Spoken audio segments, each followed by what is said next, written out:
Good morning, guys. Uy, yawa. Ay, by the way, June na. June 1 na. Ay, June 2 na din yun. So, today is June 2. So, Hunyo na. Supposedly, sa una pa ni, mauna ni ko ting balik sa klase. June 2. June. Karon di na. Kuan nyon. Anong panahon na pang tawag pambakasyon naman nun, bali naman yung mga bata ron. Bakasyon naman nun lang kay Hunyo na sa amo. Mag-andam na kay klase kay Hunyo na. O, diba? O, kumusta man yung Mayo ba? O, diba? Maayo ba yung Mayo? Oh. So, ang June, by the way, is traditionally money balik sa klase, pero money buwan sa mga magkasal. Ba't nga ganahan yun na yung June bride ng mga tao? O, diba? Nagipakasal sa June. So kung pag-ubag ang idaran ka na imong edad doon, mga 20 kapin, mga 30 kapin, no? Kasi ma-invite nyo kag nagiging mag-invite nyo kasal ron buwana. Oh, di ba? Kana mga idara na magpakasal ron. Makuha na. Oh, di ba? Naghanang andam ron pakasal. Pero kita, mayon sa ta, naning kasal-kasal, naning kasal ron, pero narabay pa doon mahimong divorce, no? It's a different one, sir. Natay bagong masturyahan yung divorce. So daghan og magdiborsyo, di ba? Grabe ning divorce. Mahimo nang legal niya pohon sa Pilipinas. Kaya ang uban mo ingon man na kuan ba na atay katungod ng mga kuan na undangon ang mga relasyon na kinahanglan undangon bisag minyo na sa una intag minyo na wa na kuan wa na kalingkawasan. Pero karon na divorce pa doon kung madayon na makalingkawas ng angay makalingkawas. So di ba? So ang divorce kuno ay para man kunhay na ang ilang yung intention sa divorce kay ako ni mga babae o laki na naas lisod na sitwasyon, di ba? Nagkulatahon sila, unsaon sila, namang pait kay lang sitwasyon. Pero wasa ta kay bawa sa other end no na tungod na nay divorce, what if kani mga kiat kaayo, o pwede nila buwagan lang asawa, magkiat-kiat na lang sila, di ba? Kay divorcehan di ka, dokon ba, o di ba? Kuan gihapon, it can be used as a tool for abuse, di ba? Kaya hindi ka kuhan, buhaton, buwagan di ka, o diborsyohan di ka, o di ba? Or nasa bago ng chicks, diborsyo na dito, kuyaw na ng mga itong kay idaranan na nangitag batanon, o di ba? Wako ning lucky man na o babae lang ha, pwede mo sana ang babae mo ingon, no? Ano kay bagong lucky divorce ta. So wow sa naikuha na ba na nasayo naman kay ibuwag-buwag, di ba? Di ba? Para wala yung uwaw-uwaw, di ba? Kung wala na ng excuse mo sa di na ta magpaka-uwaw na nakikabit, divorce. Yeah. Ngayon yung ni mong kabit. Kuyaw kayo. And that's a possibility. Pero na kita lang timbang-timbangon yun na. I don't know sa implication sa ato anang divorce kay bisa lagi sa una para na may divorce or wa man namo magbuwag rasad di na kinalang divorce so di ba? So we'll see what happens, pero tinuod yun na kanang ganahan mag legal separation, annulment. Ako kay gasto ay ang mga abogado ro ang korte may malipay, di ba? So dapat kuanon sa nila natungod na ana, di ba? Lisod ko nung dali, di ko no lisod ko no bukon ang usa ka pagpakagminyo ba mga marriage, pero sayon man lagi kung nalang ko ni kwarta, di ba? Magtabaw na unfair, di ba? Na punto ng equal protection of rights ba na dapat mapobre o madato, pareho ang ilang experience, pareho ang ilang buwan, dili porke daghan kag ikabayad papaspas ang proseso. Walang lang ba di nagpadangog pag yun, di ba? ba? Mo man ikuha na kinanglan pag na to padangugan na.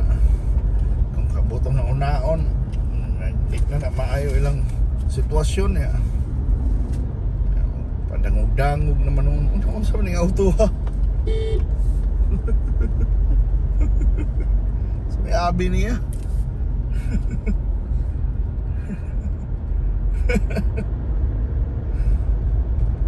Samsung auto ha.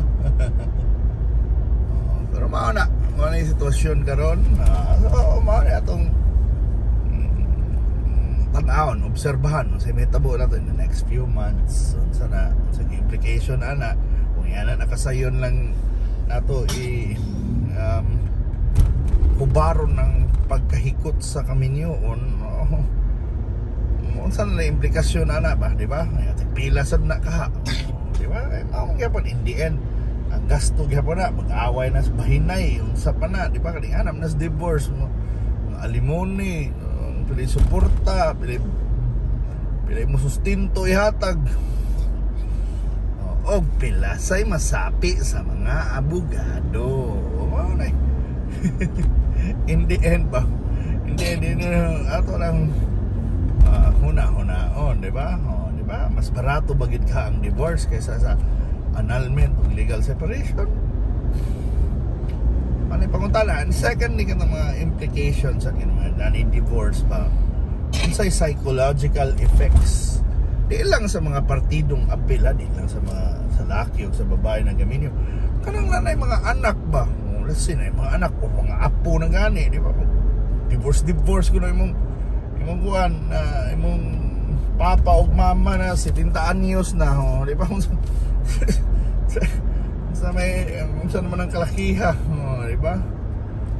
Di ba? What if tripping sila ng ana, di ba? Divorce na diha. Di ba? Ang succession ana, di ba? What if niyo nanuglain ni mga 70 anyos ya, matigaw na ang mga kuan, kinsay magpahinay sa mga kayutaan, di ba? Sa may bation sa mga kuan ana ba? So tanaw na to sa mga epekto sa or kung ano na mag-divorce yung mga bata pa kayo mga anak po at ba na may stigma sugsugo na ilang ginikanan na divorsyado, hindi yung ganang kuanon na ginang kuan ba na mga implikasyon na dapat nato ilang studyuhan, di ba? O kan may ana bakit kuan nabuhi naman talawa na pero kalagi na may ganahan nag-divorce. Tanaw na to epekto sa atong society, di ba? Pero mao na naka-recess pa man ang mga kongreso, so, pero we'll see what happens to that law. But most likely basi mapasa gyud na. Kay ko man daghan naman maligi naman tag modern. Kaya natin magsuon-suon, pareho ko na ng K+12 suon-suon, tas lain, di ba? Suon-suon, tas kalibutan. Pero in the end karon gani, naghanaganan iabundo na noon na, di ba? Nindot lagi magsuon-suon, tas suon-suon. Pero talawan yun na ito ang kultura. Sometimes itong kultura, di ba? Itong mga pagtuo, kuan man na, ikonsidera na tanan, di ba? Kung mo ingon mo mga abusive relationships ng rason na ng divorce, kung sa may kuhan ana, di ba? Pwede mo makihag mo ng mga abusado sa kaminyoon, no? Kung mga ulata, pwede mo na makihag, di ba? About divorce, di ba? Di ba? Maura mo na yung punto, ana ba? Na kung sa gito mo nga na sayon na kay ibuwag, di ba? Sayon na kay ibuwag, so mo na pag napaka-high valor kasi tungod ana tingay basi man di lang ta magminyo para hirig mo istoryaha, di ba? Ayan ganito bang mga babae labi na karong niyo ganahan ba gyud magminyo nindot ba sa minyo diri sa Pilipinas gi-celebrate gyapon nato ng pagkaminyo dagan gyapon magminyo sa abroad tingali sobrahan sa usay ganahan na magminyo ang laki sa laki, babae sa babae, ila sad na basig mausa na po ng ikuan hinuhon mo lagi na noon na may divorce dito. So mao nang kuha na to. Kasi bawa asa di pa dong, but you know we elect these people to craft laws. So mao na sila, mao na trabaho, they're doing their jobs. No, himot ang mga balaod. Lusot ni Odili, at least they're doing their job. Naghimo sila mga balaod. Kauyon ka sa mga balaod o di imo sad na, di ba? Madunggang imong representante des Kongreso sa Senado na, hoy, wa ko kauyon na inyong tripping, di ba? Era makibaw, di ba? Anong niboto kita inyong congressman o no sa divorce, ganahan kag yes, so dapat imong pahibawon. Or kung bali, boto sila yes, ikaw no, pwede sa di mo pahibawon. In fact, nang react na ang mga Catholic groups aning sitwasyon na, di ba? Basta kita na lang to sa baluta, di ba?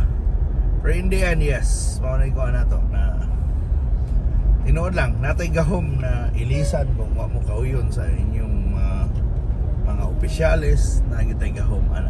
Og hapit na nato na exercise next year. Next year, less than a year lang kay Mayo next year. Laban na sa diba? Pag-una sa mga manglingkuray. And thank you so much for watching. And kita-kits na sa susunod ng biyahe. Laglaha, guguban pa. Bye, bye, bye.